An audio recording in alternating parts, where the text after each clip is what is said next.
Ahí hay una resolución que hizo Joel. Parece que está bien. Hay una resolución que hizo Sofía, que también está bien, es más sencilla, pero ahí Sofía estás usando listas, ¿no? La idea es hacerlo con los elementos que tenemos a esta altura del cuatrimestre, que listas no es una de ellas. Entonces vamos a ver la resolución que hizo Joel, ya que estamos. Todos ven acá mi pantalla, ¿no? Sí, sí. Perfecto. Bueno, una función, un programa que se llama palíndromo, le pide que ingrese el número, exacto, y después divide los dígitos, exacto. El primer dígito es el número dividido 10.000, la división entera. Para el segundo dígito hace el número dividido 1000, entonces le quedan los dos primeros dígitos, eso hace módulo 10 y le queda el segundo dígito, ¿no? Supongamos que tenemos el 12.345, que es útil para estos casos, ¿no? Cuando yo hago el dígito 1, el número dividido 10.000, la división entera, 12.000 dividido 10.000 es 1. Para el dígito 2 hago 12.000 dividido 1000, ¿no? Estoy haciendo acá esta división, me va a quedar 12. A eso lo divido por 10 y me quedo con el resto de esa división. El 12 dividido 10 es 1 y el resto es 2. Entonces en el segundo dígito me queda 2, que es lo que quiero. Perfecto. El cuarto dígito, como para hacer palíndromo, tengo que tener el primero igual al quinto y el segundo igual al cuarto, el tercero ni me interesa. El cuarto dígito, al número lo divido por 10, me queda 1234, y a eso lo divido por 10 y me quedo con el resto. El resto de eso es 4, ¿no? 1234 dividido 10 me da 123 y me sobran 4, que es lo que me queda en el cuarto dígito. Y el quinto dígito es el resto de dividir el número completo por 10, me queda el 5, perfecto. Entonces después digo, bueno, si el primero es igual al quinto y el segundo es igual al cuarto, está perfecto, ¿no? Entonces le agrego 12.345, no es palíndromo. Para que sea palíndromo o capicúa, por ejemplo este, y me dice que sí, perfecto. La idea de este ejercicio es ir haciendo estas divisiones, ¿no? O ir viendo, jugando con la división entera y con el resto, hasta que me queden los dígitos en variables diferentes. Y una vez que tengo un dígito en cada variable, las comparo y listo. ¿Cómo haría para, si yo quisiera averiguar también el tercer dígito? El del medio, que en realidad acá no me sirve para nada, pero para otro ejercicio sí me interesa averiguar el tercer dígito. ¿Qué cuenta harían para sacar el tercer dígito?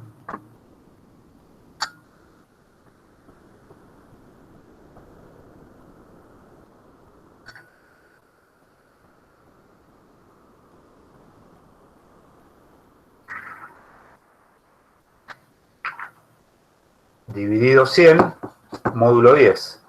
Dividido 100 me queda 123, perfecto. Módulo 10 me queda el último de este 123, que es el 3 y es el tercer dígito, perfecto. ¿Se entendió el ejercicio? Sí, sí, gracias. Y, No, por o sea, nada. me queda una parte que no me queda muy clara, que es el tema del resto. O sea, ¿por qué tenés que sacar el resto, por ejemplo, en dígito 2 y en dígito 4?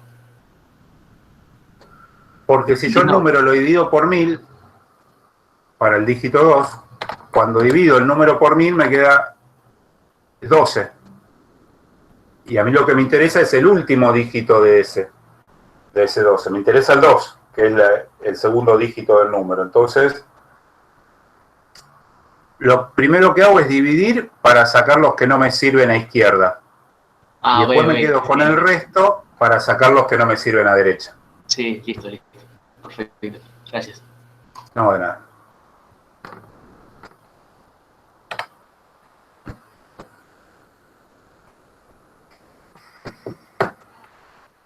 Bueno, ¿algún otro ejercicio? ¿Alguna otra duda?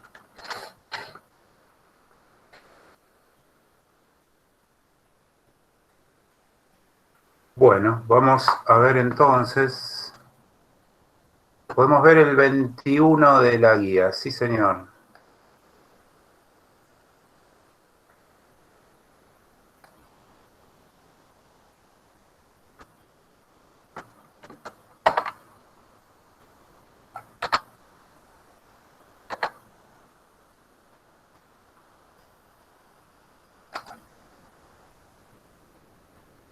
El 21 dice algo así. Es medio largo el enunciado.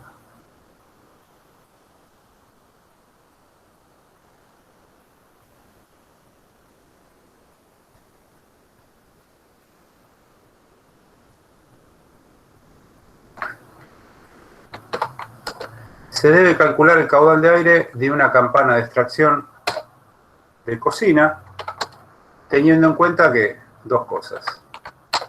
La velocidad del aire al ingresar a la campana debe ser al menos 0,5 metros por segundo. Y la velocidad del aire en el área libre bajo la campana, en el frente y los dos laterales, debe ser al menos 0,65 metros por segundo.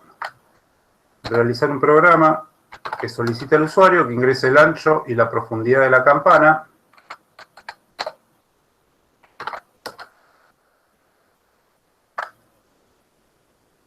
y la altura libre bajo la misma y calcule el caudal mínimo de aire en metros cúbicos hora que se deberá extraer para cumplir con ambos requisitos. Bien.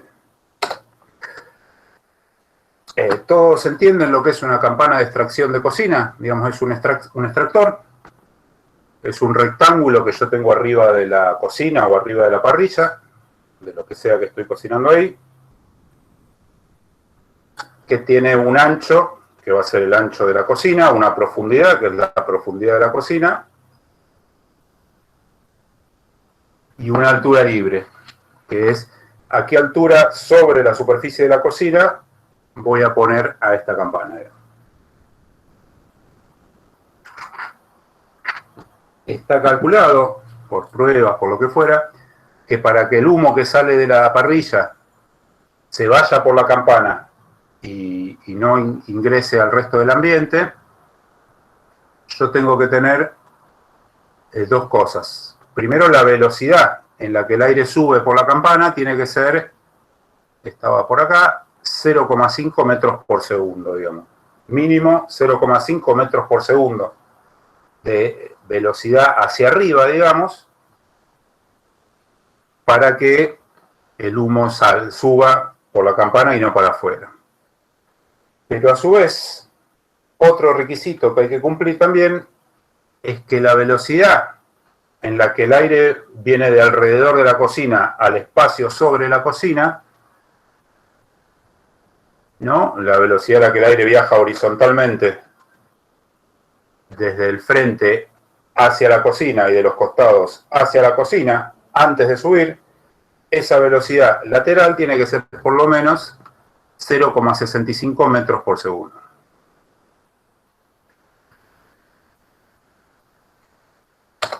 Entonces, yo necesito hacer un programa que calcule qué caudal de aire yo tendría que extraer, qué caudal de aire tengo que sacar por esa campana para alcanzar esas dos velocidades. Según como sean las proporciones de ancho y profundidad de la campana y la altura libre entre la campana y la cocina, va a pasar que necesito más caudal para alcanzar los 0,5 en la campana o necesito más caudal para alcanzar 0,65 en el frente y en los costados de la cocina, ¿no? Entonces, esa es la idea de este ejercicio, calcular esos dos caudales y de los dos voy a elegir el mayor o el menor.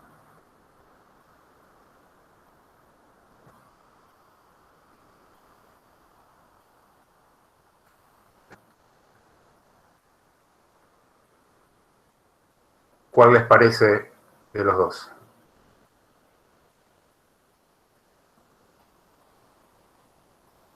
Álvaro dice el menor, Renata dice el menor.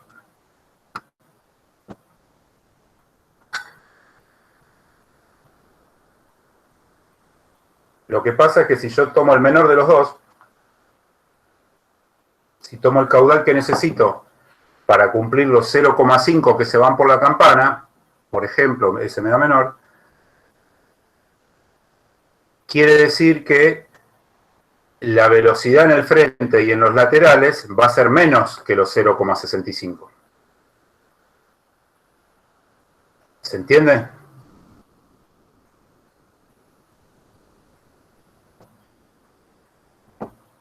Yo digo, bueno, voy a extraer 1000 metros cúbicos hora. Supongamos que esos 1000 metros cúbicos hora me dan 0,5 de velocidad en la campana. Pero puede ser que con 1000 metros cúbicos hora no me alcance para llegar a 0,65 en el frente y en los costados de la campana. Entonces, al no ingresar el aire al espacio sobre la cocina con la velocidad que necesito, puede pasar que esté perdiendo humo hacia afuera, digamos. Entonces, tengo que aumentar el caudal de aire para cumplir con esos 0,65 metros por segundo.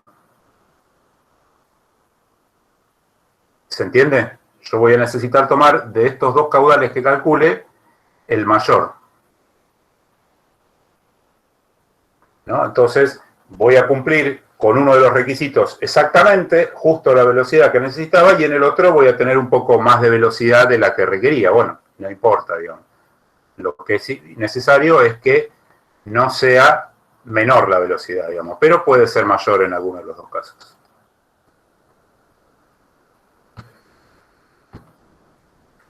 Bueno, ¿cómo haríamos este programa?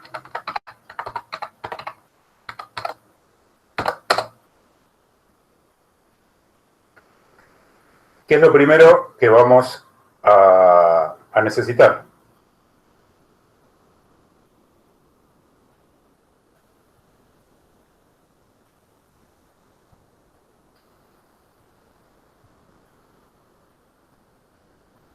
Pedirle al usuario que ingrese el ancho y el alto, la profundidad, perdón.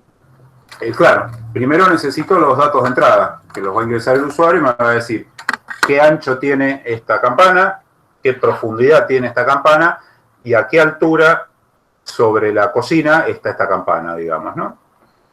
Entonces vamos a decir ancho igual input, vamos a ponerle float.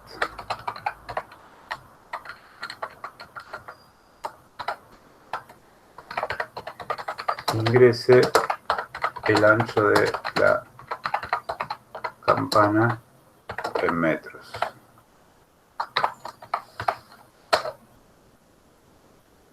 La profundidad igual float input. Ingrese la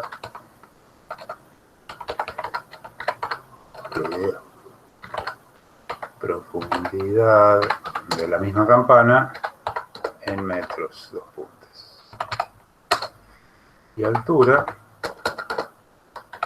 bueno, float, input,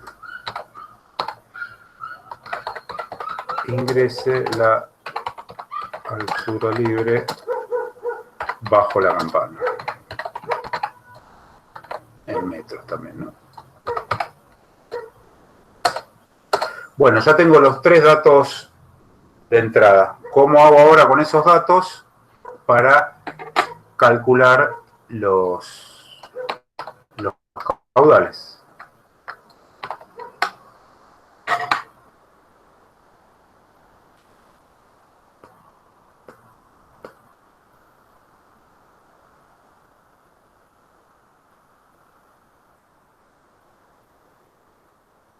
¿Deberíamos saber Lo la primero, fórmula de caudal?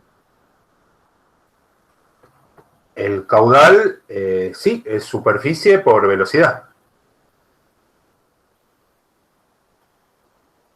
Entonces yo debería calcular la superficie de la campana, como sé la velocidad a la que necesito que el aire atraviese esa superficie, entonces ahí voy a poder sacar un primer caudal, por ejemplo, ¿no?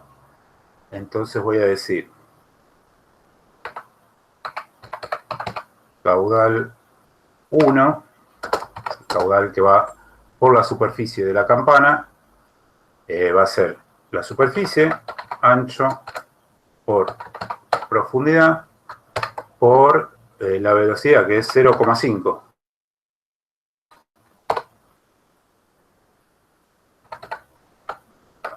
0,5. Esto me va a dar el caudal en metros por metros por segundo. Me pide el caudal en metros cúbicos hora, así que tendría que pasar esos segundos ahora, entonces lo multiplico por 3600. ¿Se ve? Ahí tengo cuántos metros cúbicos hora necesito para que el aire se vaya por la campana a 0,5 metros por segundo.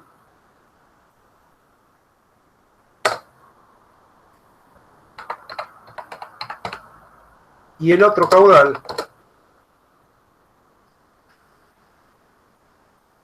es la velocidad del aire en el área libre bajo la campana, en el frente y los dos laterales, porque el fondo de la campana está contra la pared.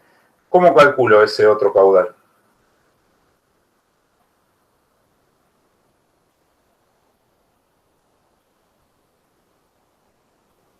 ¿Cuál sería la superficie a través de la cual se va el aire? El ancho y el alto. El ancho y el alto, ahí tengo, exacto, la superficie en el frente de la campana. A eso le tendría que agregar la superficie de los dos laterales.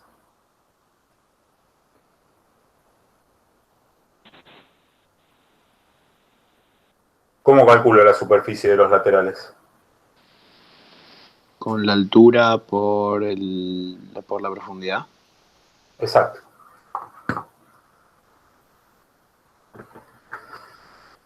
Exacto, profundidad por altura por 2, porque son 2. Entonces puedo decir que es el ancho más 2 por la profundidad por la altura, ¿no? O sea, tengo una profundidad a un costado, el ancho en el frente, la otra profundidad en el otro costado, todo eso por la altura libre es la superficie lateral por la que puede entrar el aire, ¿no? Por la velocidad, que en este caso es 0,65 por 3600. Entonces ahí tengo el caudal que necesito para que el aire se vaya a 0,5 metros por segundo por la campana y el caudal que necesito para que el aire ingrese a la superficie, al espacio bajo la campana a 0,65 metros por segundo. ¿Y ahora qué voy a hacer?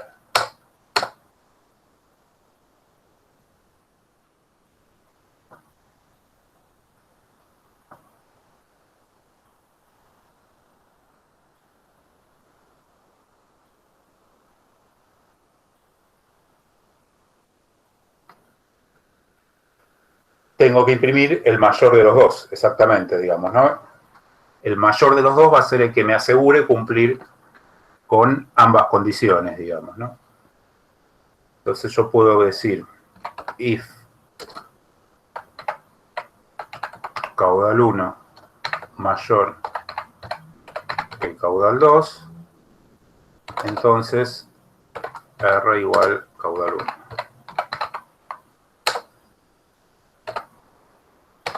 Else R igual caudal 2. Pero bien escrito. Y por último voy a decir print el caudal necesario es, comillas, coma.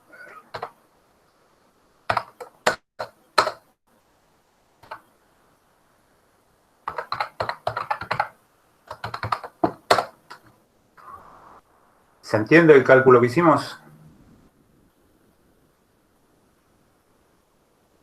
¿Y por qué buscamos el mayor de los dos? Vamos entonces a correrlo. Una campana que, una parrilla grande, 3 metros de ancho, 1 metro de profundidad, y desde la altura libre abajo de la campana, más o menos 1 metro también, digamos, ¿no? Entonces me va a decir que el caudal necesario es 11.700 metros cúbicos hora, por ejemplo. Si yo hago una campana que sea más chica, 2 por 1, obviamente el caudal es menor.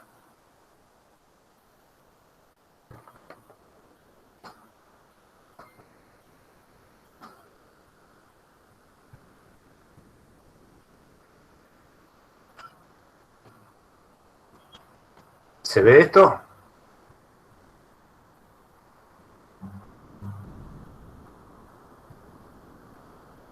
¿Alguna duda?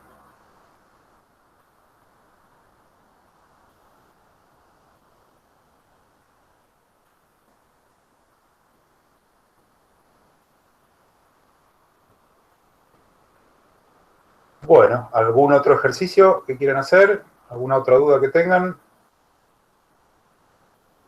Perfecto. ¿Podemos ver el 2.11? ¿Lo podés mandar por el chat? ¿El 2.11? No, esto sí.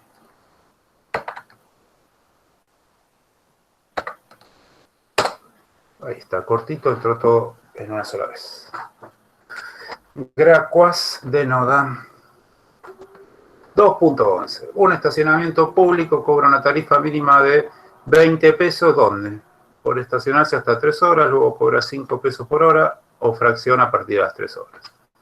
La tarifa máxima por periodo de 24 horas es de 100 pesos. Supongo que ningún automóvil se estaciona por más de 24 horas seguidas. Escriba un programa que calcule e imprima las cuentas por estacionamiento de 3 clientes que dejaron allí sus autos ayer. Usted introduce las horas de estacionamiento de cada cliente, su programa y... Tengo por acá.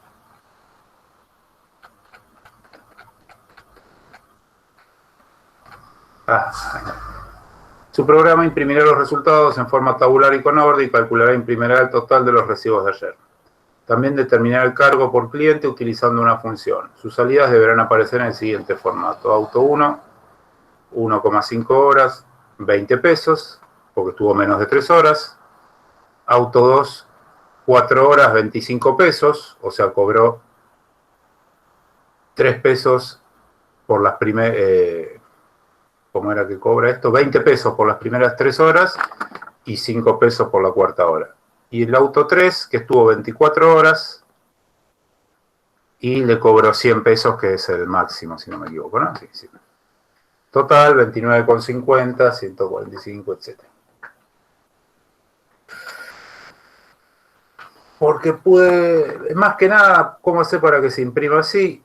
Porque pude calcular las horas, pero no que se imprima así. Bueno, sí, es medio mentiroso este edificio, este ejercicio. Dale, a ver, pásame el programa que hiciste, así de paso lo vemos también.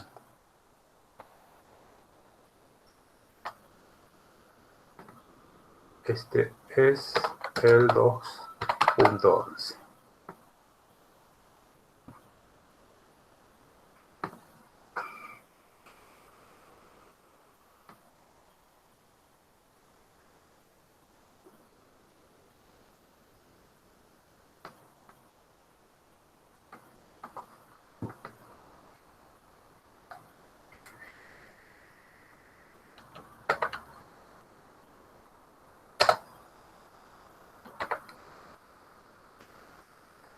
A ver si no hicimos macanas con las indentaciones.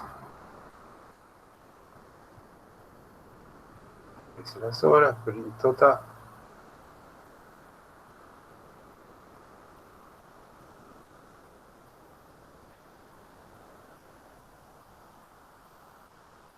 el if igual 0.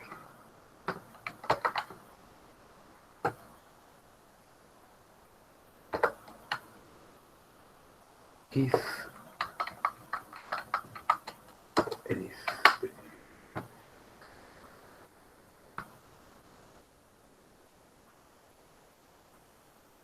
A ver qué hace este programa. Dijimos que el primer auto decía que estuvo 1,5 horas, 1.5 horas. Estuvo ese tiempo. El segundo auto estaba 4 horas y eran 25 pesos. Y el tercer auto estuvo 24 horas, 100 pesos. Perfecto. Para salir le pones 0.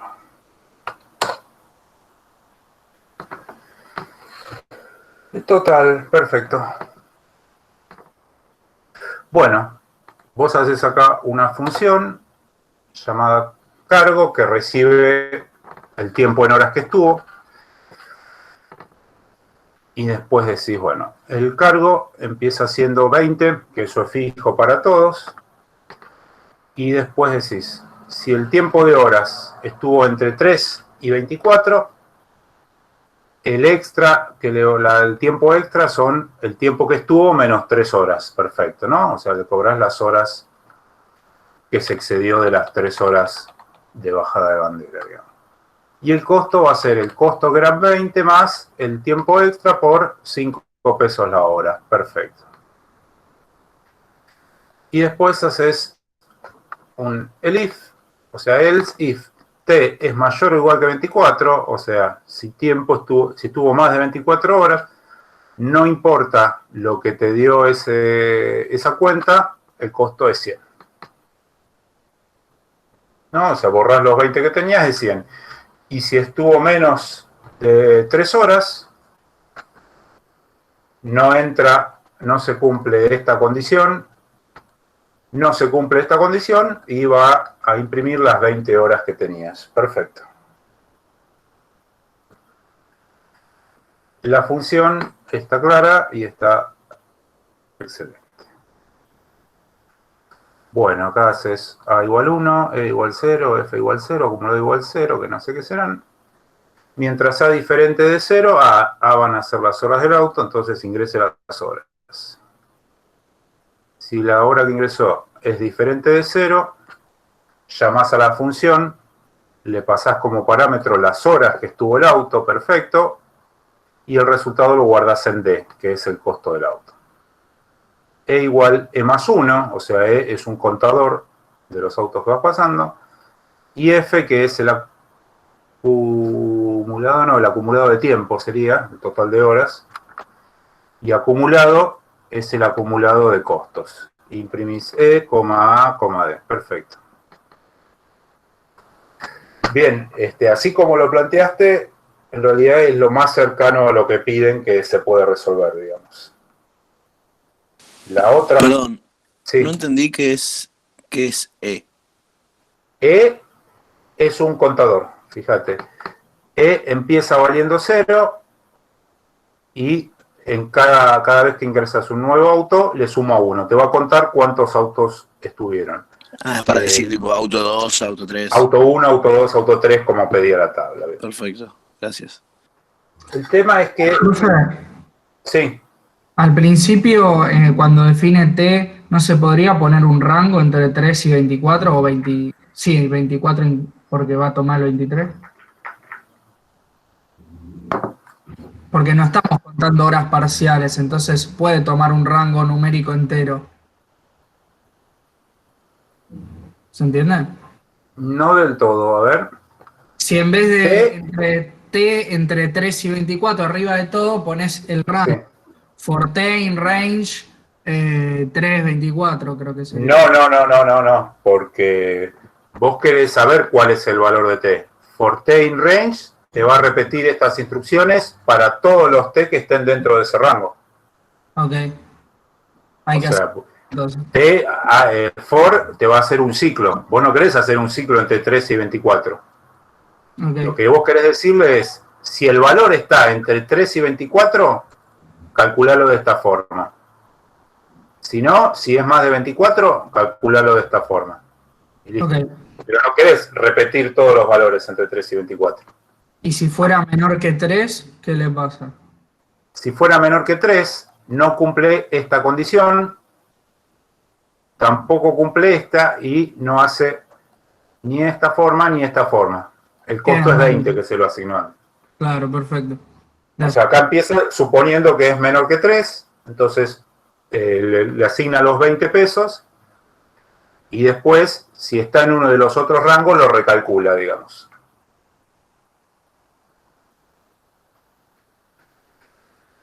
Bien,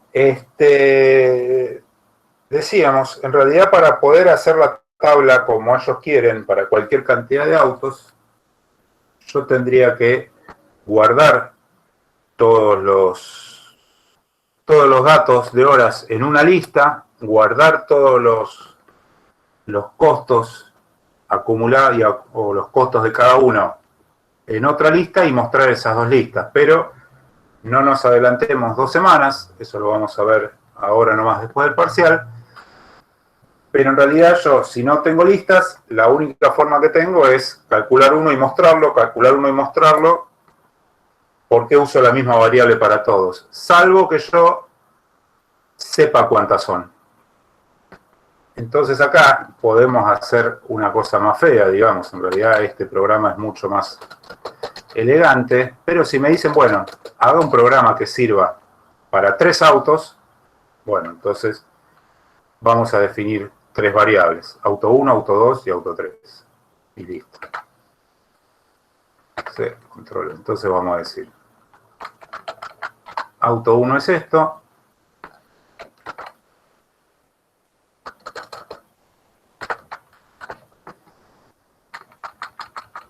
Auto 2 es esto. Y auto 3 es esto mismo, ¿no? O sea, hago lo mismo 3 veces y lo guardo en 3 variables diferentes. Entonces, este programa, la desventaja que tiene es que sirve para 3 autos y solo para 3. No sirve para más ni para menos, digamos. Entonces yo ahora no voy a necesitar el while y voy a decir E igual el cargo del primer auto, E igual E más 1, F igual F más a 1 y acumulado igual acumulado más D. Está bien, pero antes de pasar al segundo auto, como yo quiero guardar los datos de este, qué feo que es esto, por favor. D1 igual el cargo del primero, digamos, ¿no? Y el acumulado es el cargo de ese. Y ahora voy a tener que repetir este cálculo para el segundo auto.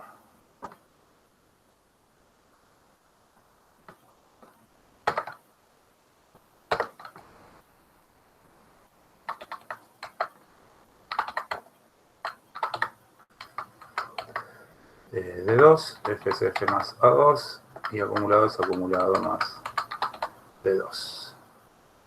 El E, como ya sabemos que son 3 autos, no lo vamos a usar.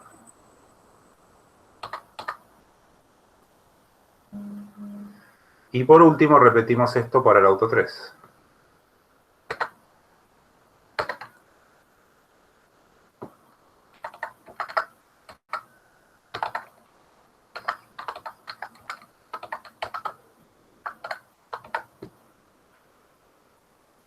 Y ahora sí, entonces puedo imprimir lo que me piden.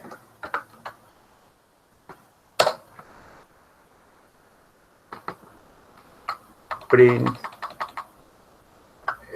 Como va a ser el primer auto, yo ya sé que E vale 1, coma A1, coma D1.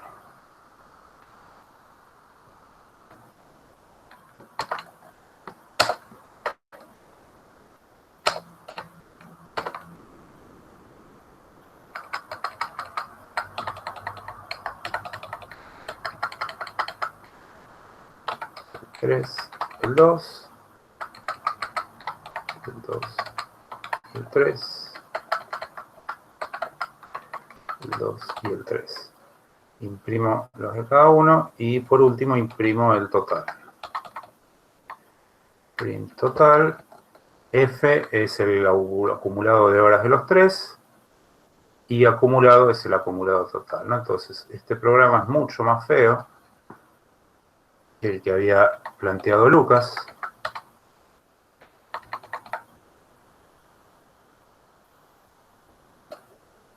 ¿No? Tengo 1.5. Ahora ingreso los 3 resultados primero y después me muestra la lista, ¿no? Quedó duplicado con print, me parece. ¿No? Sí, este print no.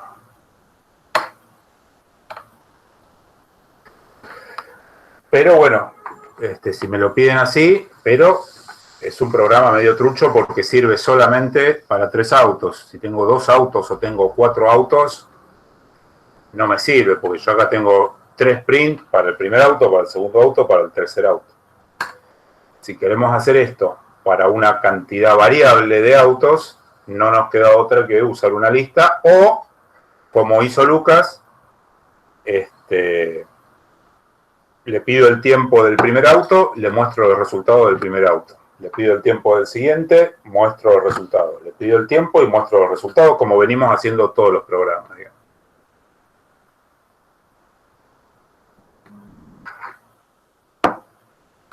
¿Se entiende la diferencia entre los dos planteos?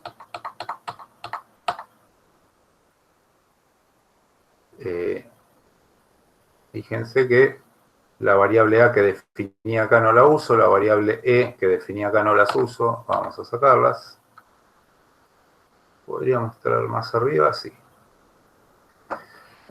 Esta es la función y después el programa.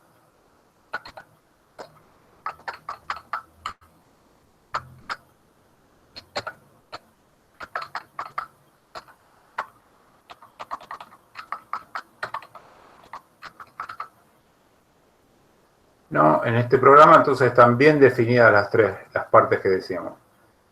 Primero, el ingreso de datos por parte del usuario. Ingresa todo. Después, acá calculo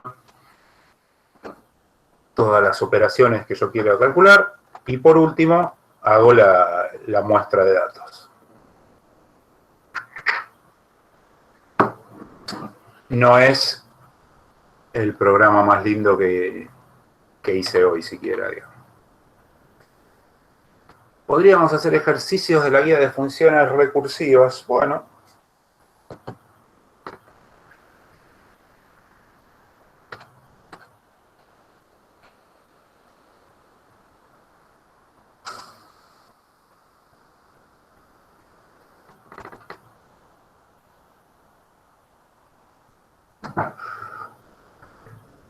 Obtener una función recursiva que calcule la suma de los cuadrados de los n primeros números positivos. Bien. ¿Cómo haríamos esto recursivamente del ejercicio 2.18?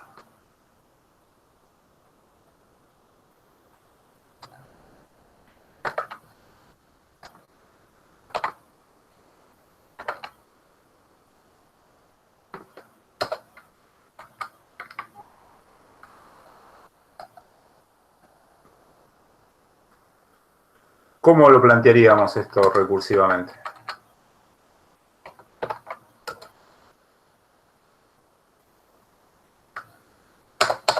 A partir de lo que vieron hoy.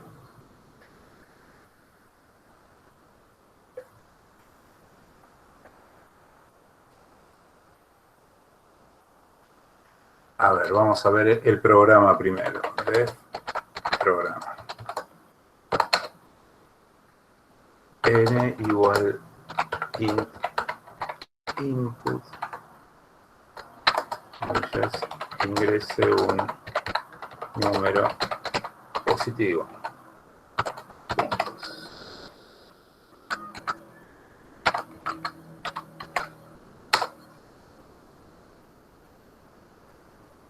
S igual suma cuadrados, lo vamos a llamar,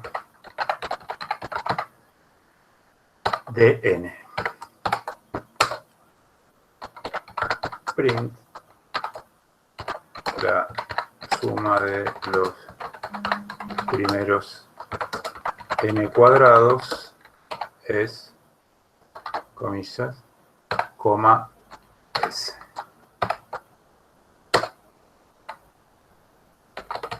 Y listo, ahí está el programa. ¿Algún otro ejercicio?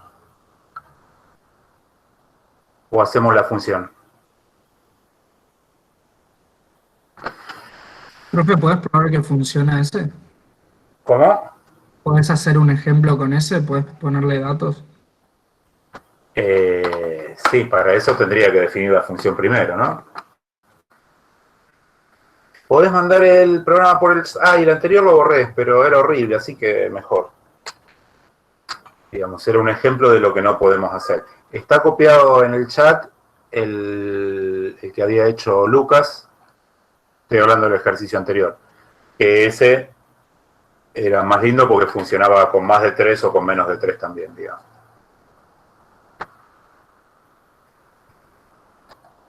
Bueno, igual después voy a subir el video, así que lo pueden copiar de ahí, si no. Bueno, sí, tenemos que definir esta función suma cuadrados, ¿no?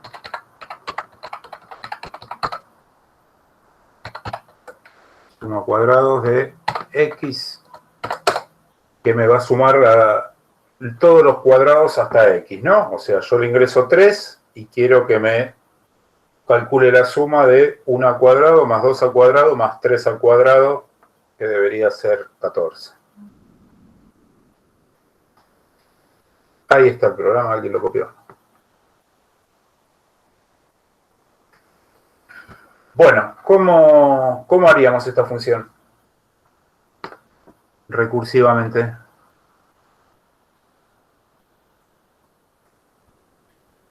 Miren, primero vamos a hacerla no recursivamente. R igual 0 for i in range 1, n más 1. Dos puntos. R igual R más I al cuadrado. Return R.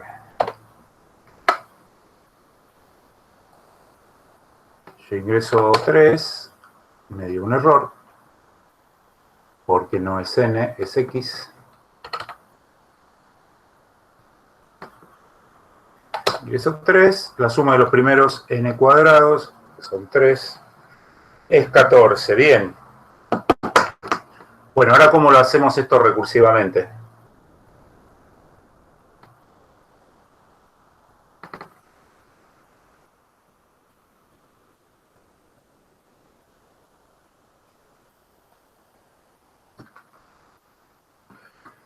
¿Qué es lo que tiene que tener una función recursiva?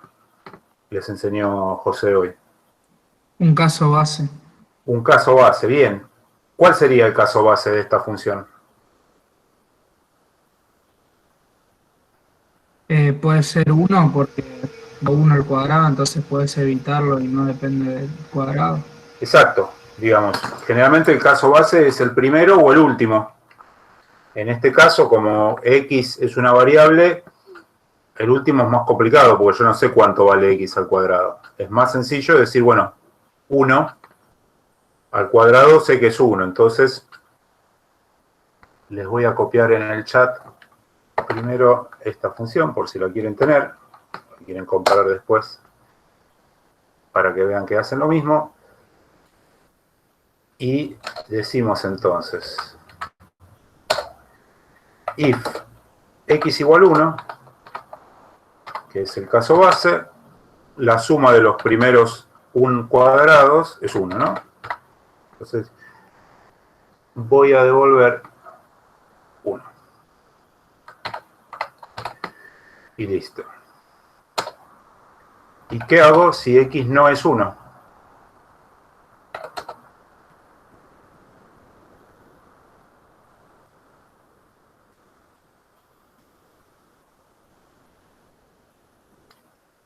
¿qué es lo que tengo que devolver?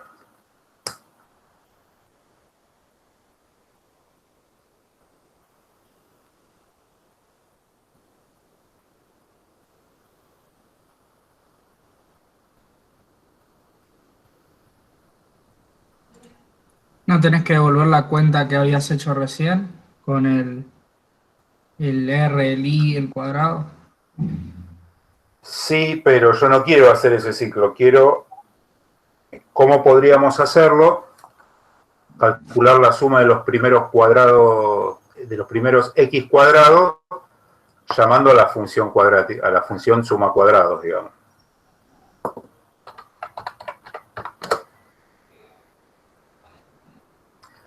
La suma de los primeros x cuadrados es x al cuadrado más, ¿qué?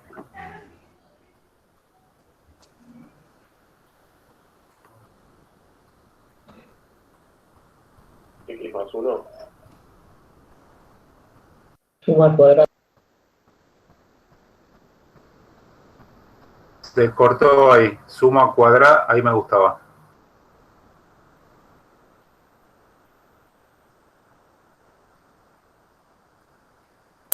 X menos 1 cuadrado no sería.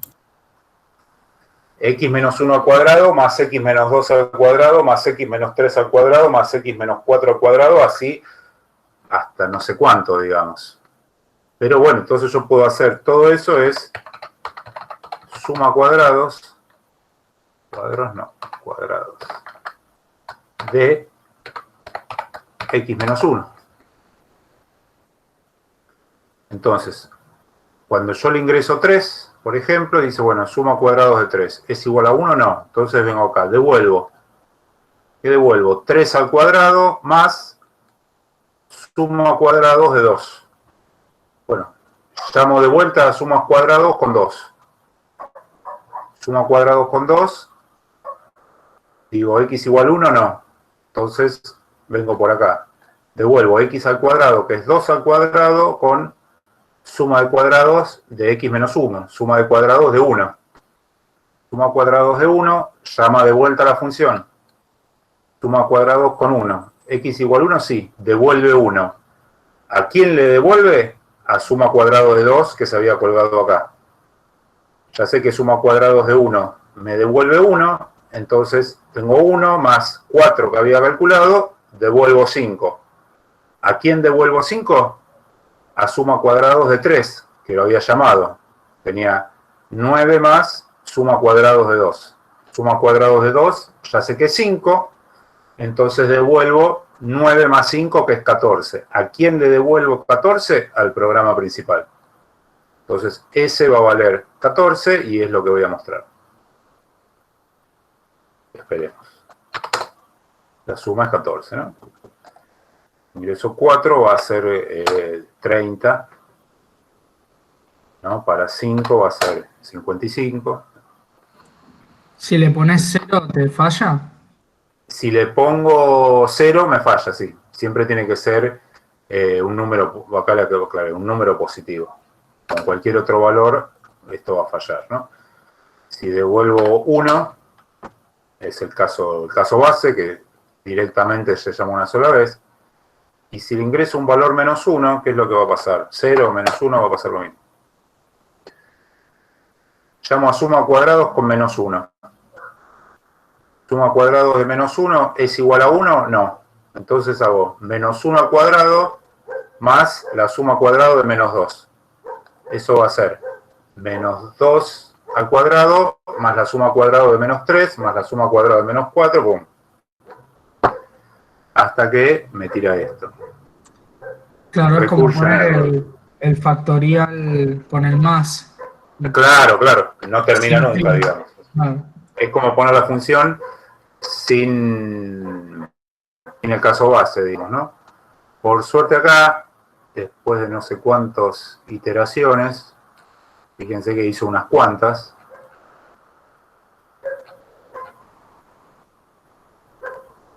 ¿no? La máxima profundidad, acá está, miren. X llegó a valer menos 2.987, o sea, llamó 2900 veces a la función, ocupó el espacio de memoria chiquito, pero ocupó 3000 veces ese espacio de memoria, con lo cual, y se dio cuenta recién ahí de que esto era demasiado y la cortó, porque dijo, si no, se va a colgar la computadora. Digamos. Un número muy grande, pero que va a tener fin, no se va a colgar. Un número positivo muy grande. Y yo creo que este va a ser un buen límite, digamos, ¿no? Ese 2000, se ve que no puede llamar una función recursiva más de 2900 veces, pero con 100 lo puede hacer. Con 1000 lo debería poder hacer. Mira, lo Sí, hace casi rápido, inmediatamente. Y con 5000, ahí se debería colgar, digamos. Claro, ahí está peleando y no va a poder. Ya le ocupa tanto espacio de memoria que no queda espacio. Ahí me está parpadeando la máquina. No, Se queda pensando. Y ahí lo cortó, dijo, basta. Más de acá no puedo llegar. Lo que no me llegó a decir acá es, bueno, hasta qué número había llegado. Pero claro. porque se colgó se ve en otra parte y chao. Te están pidiendo el ejercicio por chat ahí. Bueno. La otra función ya lo había pasado, así que ahora pasó.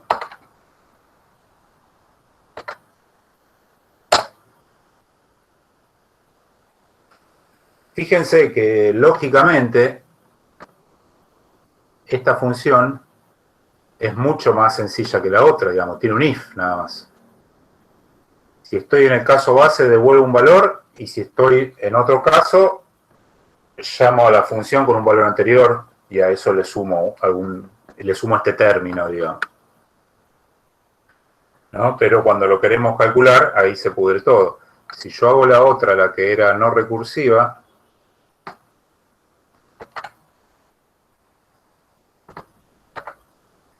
suma cuadrados, acá sí no tengo problema, digamos. Vamos a dejar comentado.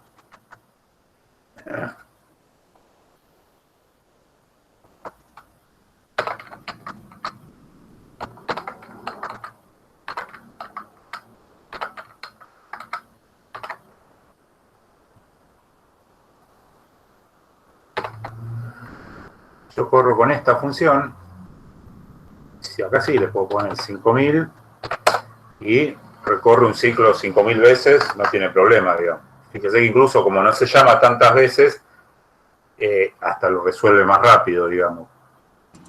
Claro, eso es lo que decía el profe, sobre que ocupaba más memoria, que tardaba más la recursiva. Claro. ¿No? Fíjense que el 1000 me dio el mismo resultado que me había dado antes, creo, o algo así, era con muchos 3, sin problemas, ¿no? La función recursiva con 5000 no lo alcanzaba. Acá puedo calcular 5000 y también casi inmediatamente.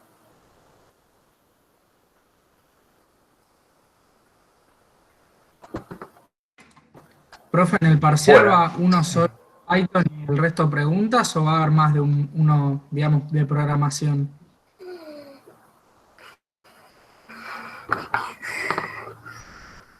O depende del largo que tenga la parte de programación, digamos. Bueno, Si es algo cortito, así como este, que es hacer una función y usarla en un programa, claro, van a ser 2 ejercicios claro. de programación. Si es algo más largo, por ahí es uno solo, digamos. Ok. Y alguna pregunta, sí, seguro.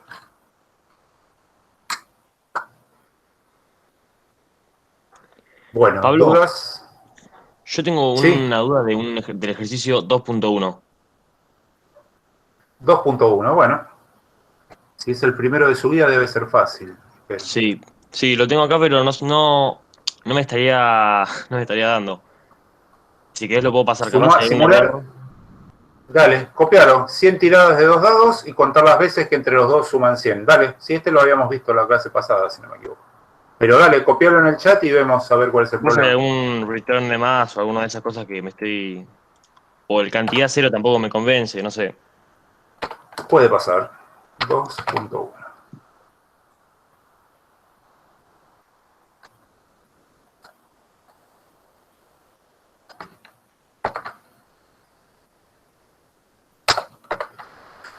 Pod run. Def dados, cantidad 0. Para D en el range de...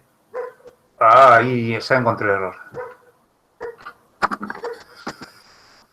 Esto te da cualquier cosa, ¿no? Sí, me está dando como ceros así. Me da distintas cantidades de cero. Y no te da 100 ceros, te da diferentes cantidades, sí. Claro, sí, sí. ¿Qué es lo que pasa? Primero decís que D va desde 1 hasta 101. Y después decís que D es la suma de los dos dados. ¿No? Entonces decís, bueno, que si D es igual a 100, que si D es igual a 10, lo cuente este print cant debería ir fuera del ciclo, ¿no? Y este return cant no hace falta. Ah, fíjate el warning. O todas las funciones devuelven o ninguna devuelven. Vos acá, está bien. Dados es tu programa principal, digamos, no lo estás usando como función. Digamos, dados lo ejecutás, nadie lo llama. Entonces, este valor que devolvés acá, return cant, no tenés a quién devolvérselo.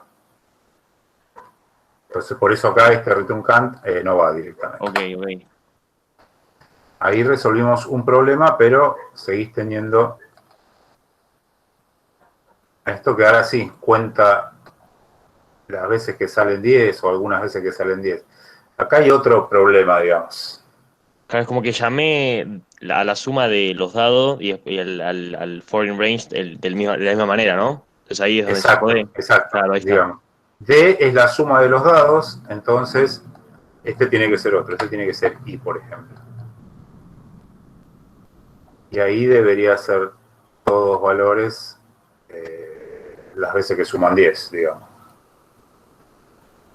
Ahí Que, está, bueno, una letra. Ok, ahí gracias. va variando más o menos, digamos, porque te acordás que habíamos visto la semana pasada que Claro, no eran sí. todos los rangos igualmente probables, digamos, ¿no? 10 está medio en el extremo, entonces se da menos veces, digamos. Bien, muchas gracias. Perdón, ¿lo podés pasar Sí. así por el chat? Porque no me... Dale. A lo que había hecho Juan Manuel, le sacamos el return que no iba y le cambiamos esta D del range por I, digamos, ¿no? Profe, ¿y eso de que D igual a 10, por qué era? O sea, Porque eso lo pedía el ejercicio, digamos. Simular la tirada de 2 dados 100 veces y contar las veces que entre los dos suman 10. ok. No era como el que habíamos hecho de las probabilidades de cada tiro, digamos. No, porque ese te acordás que habíamos hecho, si la suma era 10, si era 11, si era 12, si era 9. Era 10. Claro, si hacemos 12, la cantidad de veces va a ser mucho menor, ¿no?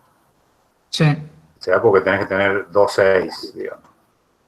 Es difícil.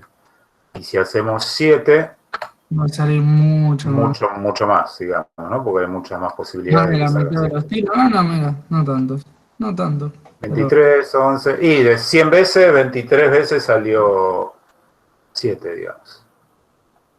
Bueno, gracias. Cuando cursen proa van a poder saber exactamente cuál es el promedio de las veces que sale 7, digamos.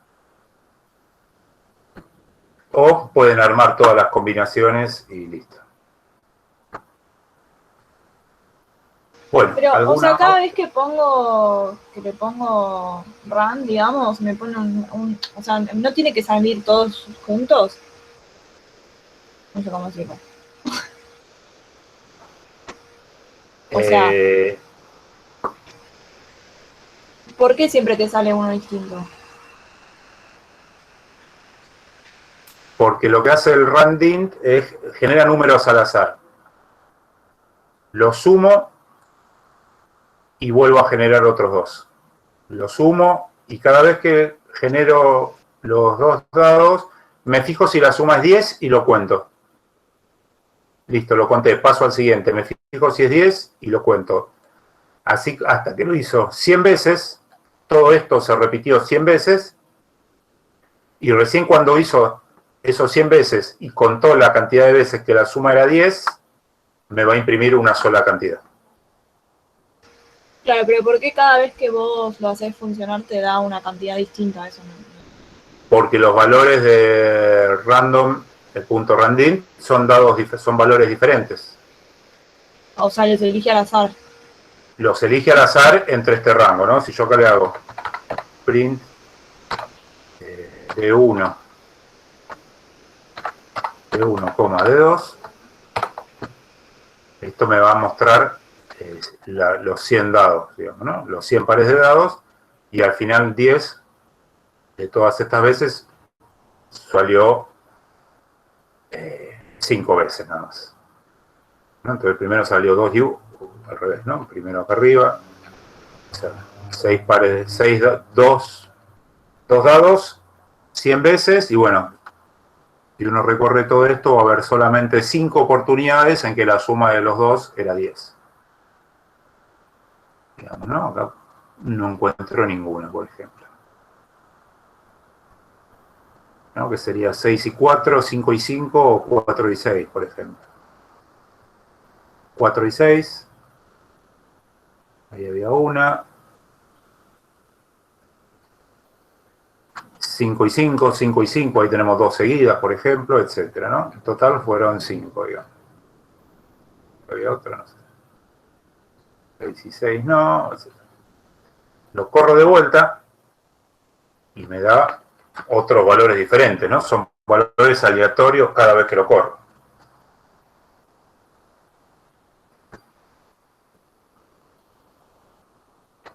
Acá 6, acá se dio 8 veces. 10, etcétera.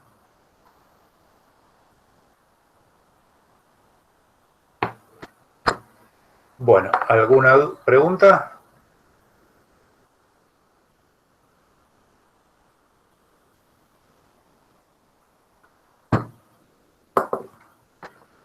¿Alguna duda con respecto al parcial? Ah, ahí hay una. ¿Podemos hacer el 1.22? A ver de qué se trata. Yo espero que podamos. Dada una lista de n valores enteros, informar cuántos son negativos y el promedio de los positivos. Perfecto.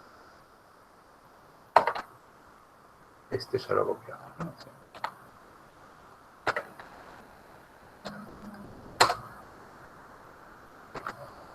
$1.22.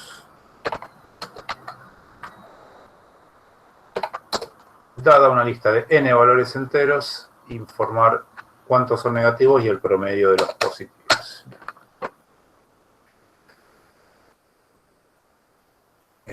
Def programa se va a llamar ante mejores propuestas. Bueno, ¿qué tenemos que hacer acá?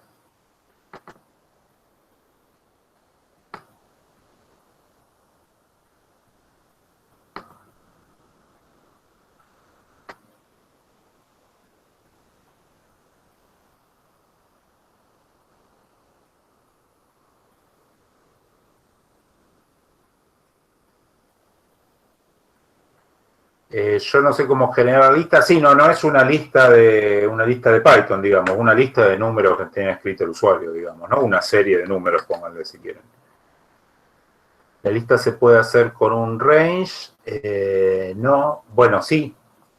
Un range, voy a ingresar los datos con un range, ¿hasta cuánto? ¿Cuántos valores va a ingresar el usuario?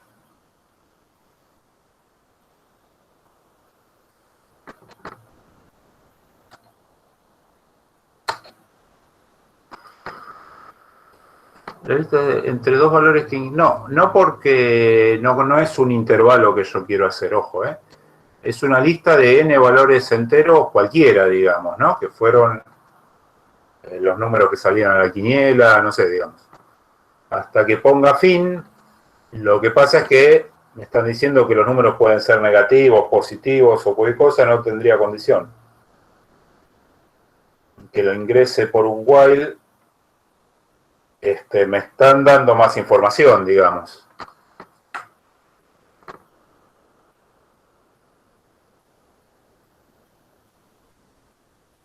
Si yo no sé cuántos números va a ingresar el usuario, y el usuario no sabe cuántos números va a ingresar, yo lo tendría que hacer con un while preguntándole, ¿quiere ingresar otro, o quiere ingresar otro, o quiere ingresar otro? O hasta que ponga fin. Pero acá, ¿qué es lo que me están diciendo? Que puedo evitar eso.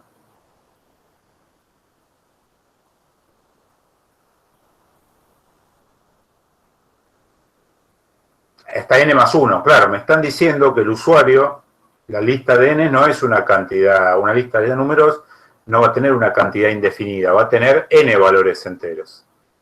Entonces, yo no lo sé ahora que estoy haciendo el programa, pero el usuario lo va a saber cuando va a cargar. Entonces, lo primero que le voy a hacer es que ingrese el valor de ese n, digamos, ¿no?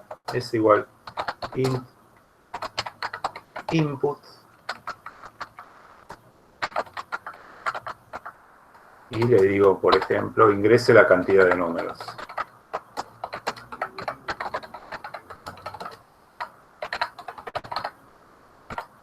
Comillas. Cierro. Entonces, ahora sí, yo digo, bueno, 14, bueno, es porque va a ingresar 14 números. Entonces, ahora sí, exacto, Martina, yo voy a poder hacer el for desde 1 hasta n, ¿no? Entonces digo, for y in range de 1 a n más 1, para que incluya de 1 a n.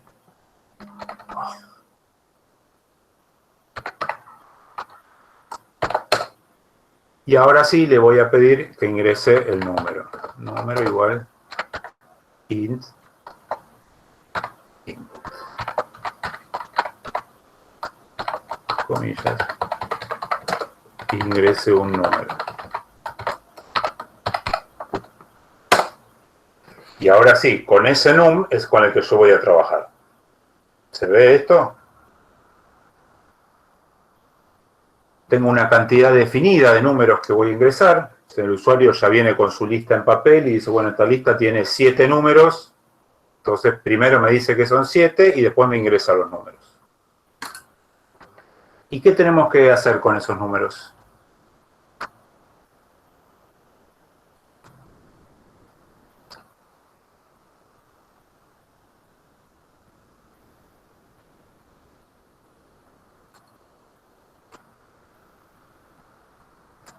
Determinar si son positivos o negativos, perfecto. Para contar los negativos, y si son positivos, sacar el promedio. Bien. Entonces vamos a decir, if num menor que 0, quiere decir que es negativo. Los negativos los tenemos que contar. ¿Cómo los contamos?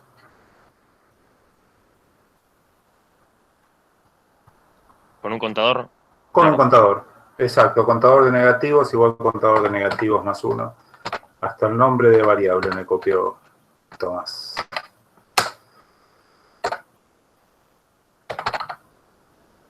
Else. Si no es negativo,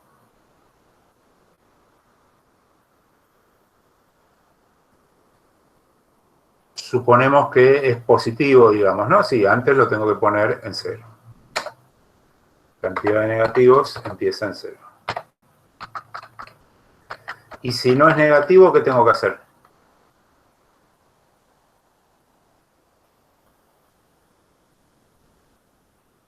¿El promedio o no? El promedio. Para hacer el promedio, tengo que contar los positivos y tengo que sumar los positivos. Suma de positivos igual suma de positivos más 1. Antes de que me reten, vamos a poner 0 también.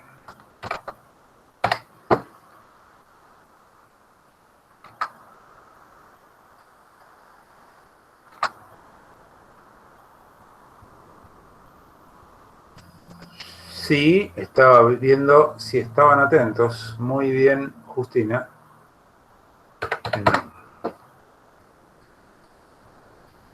Bueno, listo. Ya sumé todo los positivos, conté los positivos y conté los negativos. Hice eso n veces, ahora ¿qué tengo que hacer? Hacer el promedio.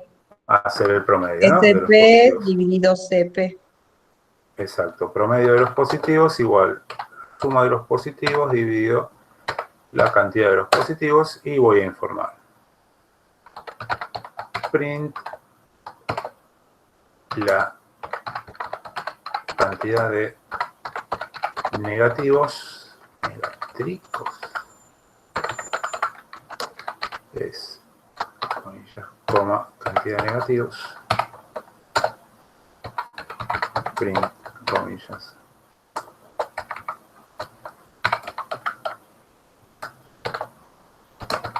el promedio de los positivos es comillas, coma, EPP.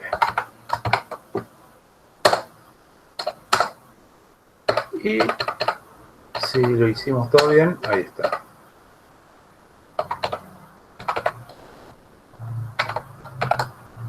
¿Hay algo que está bien? No, no está bien.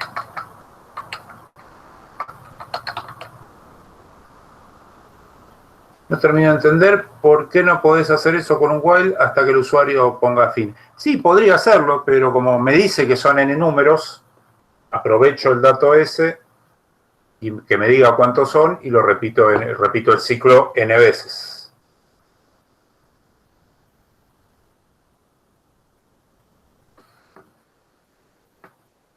Ingrese la cantidad de números, 5 números. Ingrese el número 3, ingrese el número 2, menos 1, 5, menos 10. La cantidad de negativos es 2. El promedio de los positivos es 3.33333. ¿Cómo podemos hacer que se cuelgue este programa?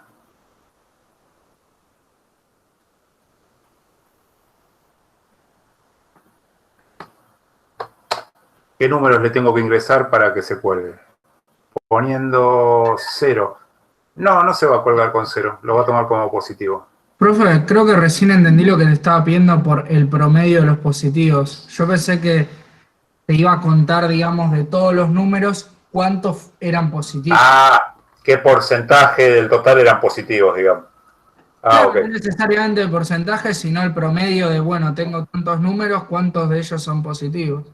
Por eso Claro, claro. el número que te digo, pero no era tipo la sumatoria de los positivos dividida por la cantidad de positivos. Exacto. Y Sí, el promedio de los positivos en sí mismo, no el promedio con respecto al total. Claro. Poniendo un 0 no, con coma estoy casi seguro que no. ¿No? Si yo le pongo un número así, menos 1.5, yo creo que eso lo... No, ahí también se cuelga, mira.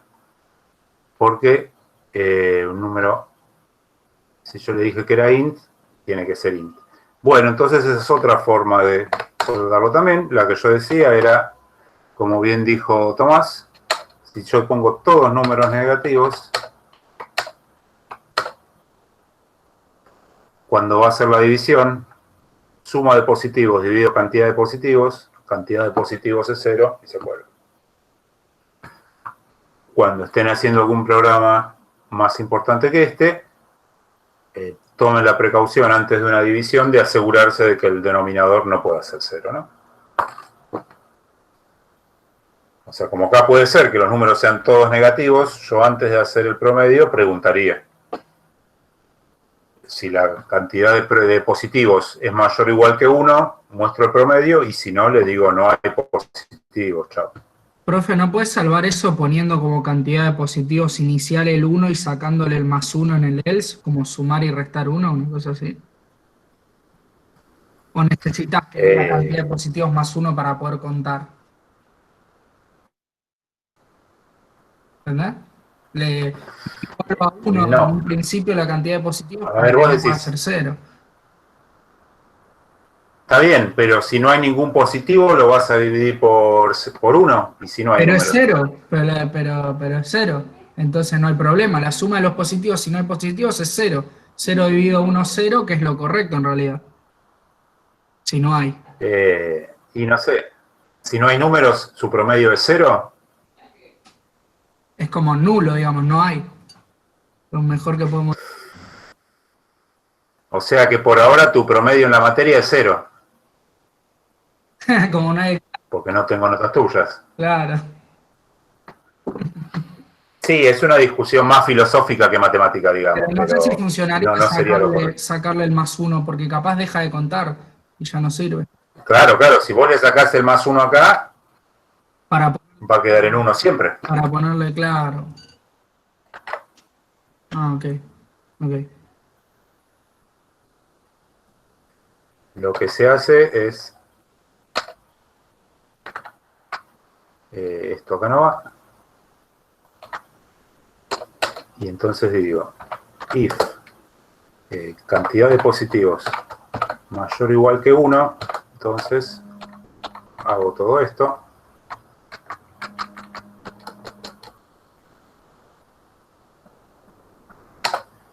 Y si no, quiere decir que no hay positivos, entonces voy a hacer otro print que diga no hay positivos.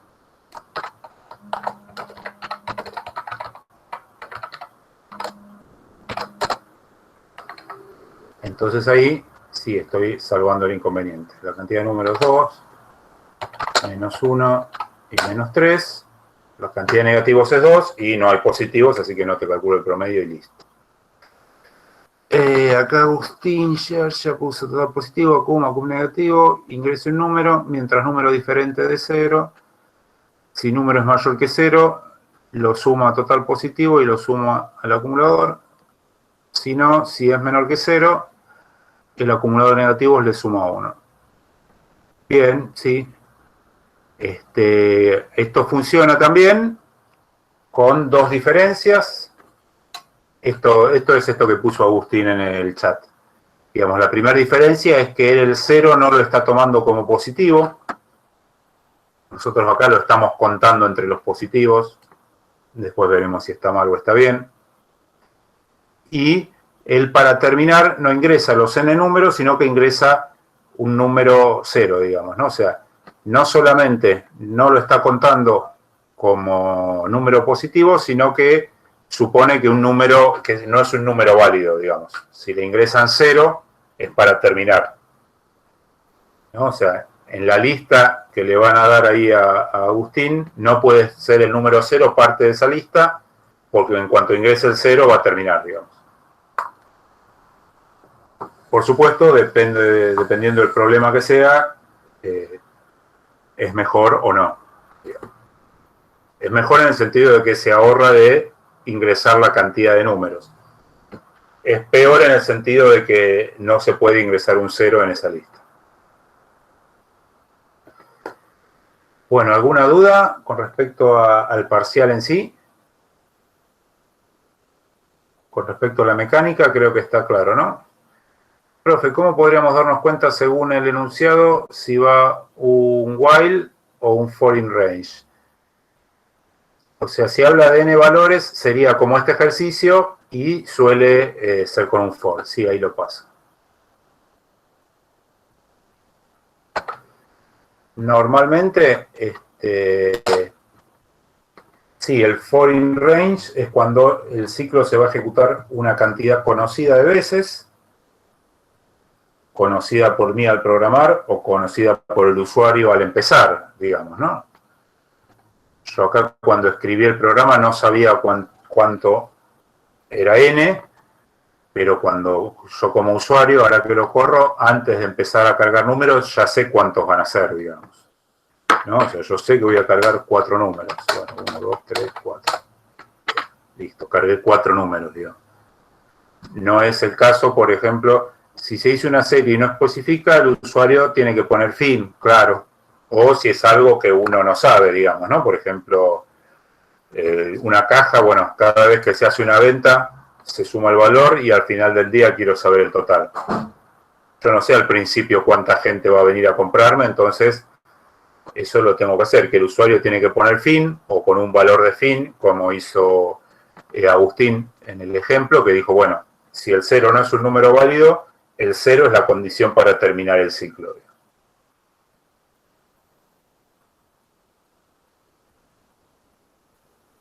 si el 0 fuera un número válido, yo tendría que hacer, y no sé cuántos números voy a ingresar, bueno, tendría que ingresar un número y preguntarle, ¿quiere poner otro? Si me dice que sí, vuelvo a preguntar. Si me dice que sí, vuelvo a preguntar y así.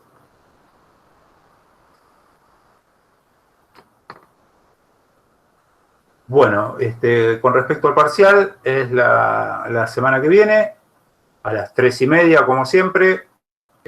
Van a entrar al campus, ahí van a tener el link para el Meet, como todas las semanas. En el Meet vamos a estar para organizarnos y plantear todo. En el campus tienen que estar en el Meet, es obligatorio por el tema para ver los que están asistiendo al parcial y todo. En el campus, a partir de alguna determinada hora, que serán 4 menos 20 o 4 menos cuarto, depende del tiempo que tomemos para organizarnos, les va a aparecer un ejercicio en la semana que viene, que es el parcial. Es una tarea para entregar, que tiene un plazo de entrega de 1 hora y media o 1 hora o 2 horas según la duración. No creo que sean 2 horas, digamos. Seguramente sea 1 hora y media, y tienen que entregar por el ejercicio por el campus antes de la 1 hora y media. La recomendación siempre es que 5 minutos antes suban el ejercicio, así ya se quedan tranquilos, ¿no? Si son 2 o 3 preguntas, las copian todas en un solo archivo y listo, digamos. ¿La semana siguiente nos corrigieron, profe, o va a tardar más? Puede ser, y si no, en 2 semanas máximo están las notas, Ok. digamos. Y la nota para aprobar, digamos, más allá de que nos dijeron que la promoción es con el 7, la nota como... Para aprobar, se aprueba con 4, digamos. Con 4 no... Y contando, obviamente, trabajos prácticos, el otro parcial, con 4 uno tiene que ir a final, pero no recupera, y con 7 uno no tiene que ir a final. Exacto. Ok. Exacto. Posiblemente el trabajo práctico no sabemos si va a tener nota o no, eso es según como sea. En principio, es decir, el promedio de los 2 parciales tiene que ser 7 o más. Si el trabajo práctico tiene nota numérica, bueno, el promedio de los 2 parciales y el trabajo práctico tiene que ser 7 o más. Digamos. O sea, Pablo, sí. y en caso de que haya trabajo práctico, ¿va a ser en grupo, individual? En grupo. Serán grupos de 3 o 4. Ok, ok. Digamos, trabajo práctico va a haber. La duda es si la nota va a ser una calificación numérica o aprobado o desaprobado, digamos. Si el trabajo práctico es aprobado o desaprobado, obviamente no se puede incluir para la promoción, salvo que es una condición más que tienen que tenerlo aprobado. ¿El trabajo es después de los parciales o cuando? Sí, seguramente sí, digamos, porque la idea es el segundo parcial poder hacerlo en diciembre, sí, y que para la parte de febrero del cuatrimestre quede el trabajo práctico, digamos, ¿no? Ah, ok.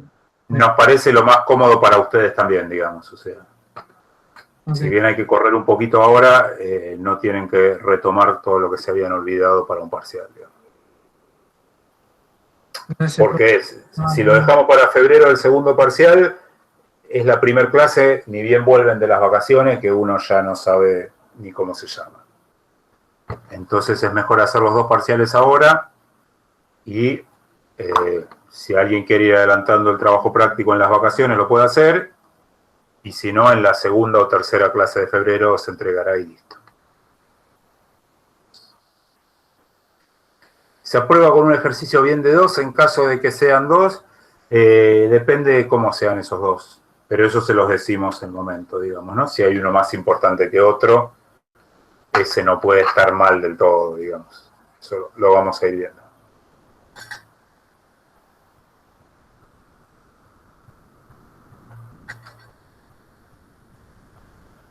Bueno, sí, recuperatorios hay, por supuesto. No tenemos fecha, posiblemente los recuperatorios sí queden para febrero, ¿no? Bueno, el del segundo parcial seguro que va a ser en febrero. El del primero, ahora después vemos un poco, pero seguramente también.